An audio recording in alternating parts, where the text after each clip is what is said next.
والعاقبة للمتقين والصلاة والسلام على رسول الكريم وعلى آله وصحبه أجمعين أما بعد উপস্থিত আজকের সভার সম্মানিত শিক্ষক ও শিক্ষিকাগণ ও দূর দূরান্ত থেকে ছুটে আসা অতিথিবৃন্দ এবং অত্র মাদ্রাসা দ্বীনি জ্ঞান শিক্ষা অর্জনকারী ছোট বড় ভাই ও বোনেরা, সবাইকে জানাই আমার আন্তরিক শুভেচ্ছা ও সালাম। আজকের এই বাৎসরিক অনুষ্ঠানে আমি আপনাদের সম্মুখে যে বিষয়টি নিয়ে আলোকপাত করার মনস্থ করেছি সেটি হচ্ছে আল্লাহর রাস্তায় ব্যয় করা।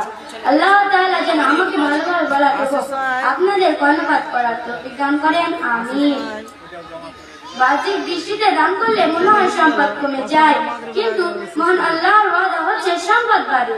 দুনিয়াতে এরকম কোনো নজির নেই যে দান করে কেউ ফকির হয়েছে, কিন্তু এরকম হাজারো নজির আছে শুধু অর্থনীতির জোরে কয়েক বছর হয়তো ধনী ছিল, তারপর ঘর বাড়ি জমি জায়গা পর্যন্ত থাকেনি, দেউলিয়া হয়ে গেছে।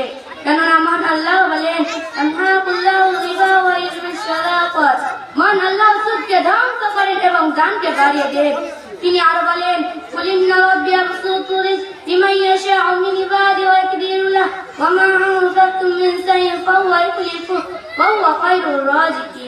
বলো নিশ্চয় আমার রব তার বান্দাদের মধ্যে যার জন্য ইচ্ছা রিজিক প্রশস্ত করেন এবং সংকুচিত করেন, আর তোমরা যাহা কিছু মহান আল্লাহর জন্য ব্যয় করো তিনি তার বিনিময় দেবেন এবং তিনি উত্তম রিজিক দাতা।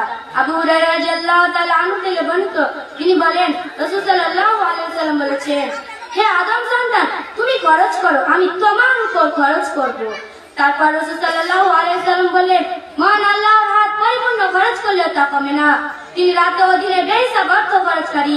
তিনি আরো বলেন, তোমরা কি মনে করো যখন থেকে আসমান ও জমিন সৃষ্টি করেছেন তখন থেকে তিনি খরচ করছেন, তার হাতে যা আছে তা বিন্দু মাত্র কমেনি। আবু হুরায়রা রাদিয়াল্লাহু তাআলা আনহু থেকে বর্ণিত, নবী সাল্লাল্লাহু আলাইহি ওয়াসাল্লাম বলেন, একদা এক ব্যক্তি কোন এক জঙ্গলে ভ্রমণ করেছিলেন।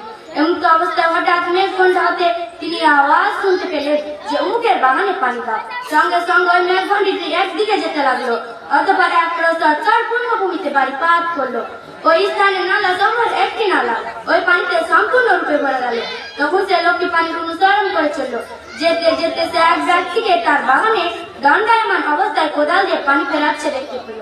এ দেখে সে তার বলল, হে আল্লাহর বান্দা, তোমার নাম কি? সে বলল, আমার নাম অমুক, যা সে মেঘখণ্ডের মাঝে শুনতে পেয়েছিল। অতঃপর বাগানের মালিক তাকে প্রশ্ন করলো, হে আল্লাহর বান্দা, তুমি আমার নাম জিজ্ঞেস করলেন কেন? জবাবে সে বলল, যে মেঘের এই পানি, সেই মেঘের মাঝে আমি একটা আওয়াজ শুনতে পাই, তোমার নাম নিয়ে বলেছে যে উমুকের বাগানে পানি দাও। অতঃপর বলল, তুমি এই বাগানের ব্যাপারে কি আমল করো?